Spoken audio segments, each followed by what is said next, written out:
निर्मल मन जन सो मोहि पावा। जो निर्मल है, सरल है, वही मुझे प्राप्त कर सकता है। और महाराज आपको बताएं, ये भगवत प्राप्ति की पहली सीढ़ी है निर्मलता, पवित्रता।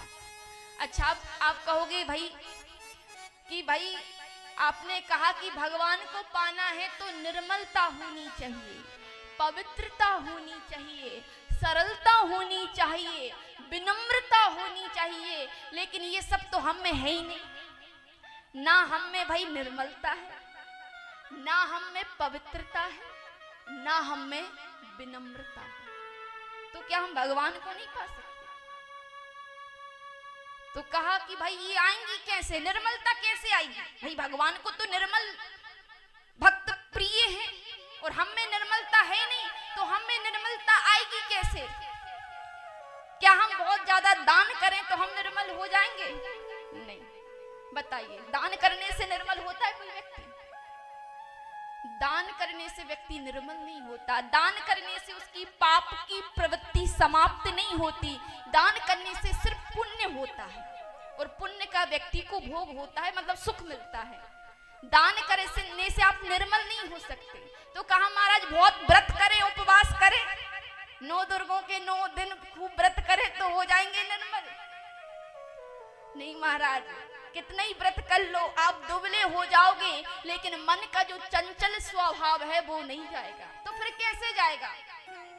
तो कहा महाराज, यदि निर्मल होना है, सरल होना है, तो एक ही उपाय है। क्या? केवल और केवल भगवन नाम।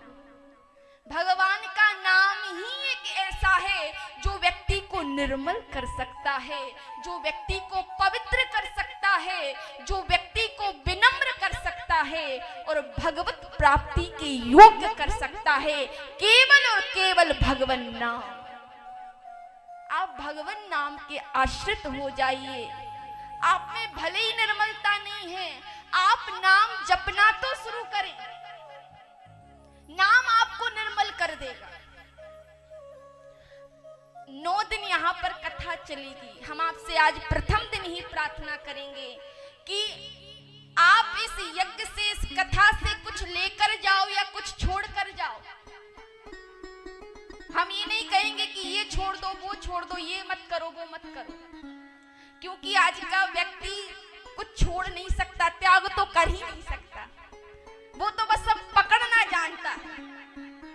तो हम कहेंगे भाई आप कुछ छोड़ नहीं सकते तो एक बात और पकड़ लो। क्या? राम जी का नाम और पकड़ लो।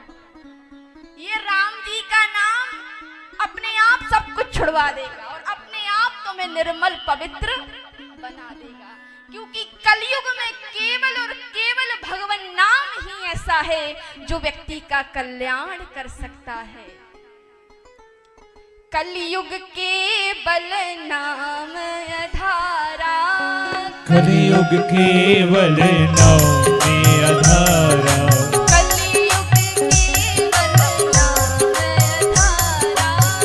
कलयुग केवल नाम में आधारा,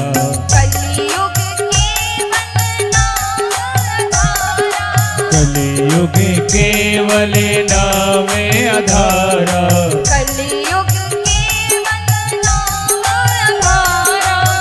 कलयुग केवल नाम में आधारा, सुमिरे सुमिरे नर उतरहि पारा, सुमारे सुमारे नर उतरहि पारा, सुमिरे नर उतरहि पारा, सुमारे सुमारे नर उतरहि पारा।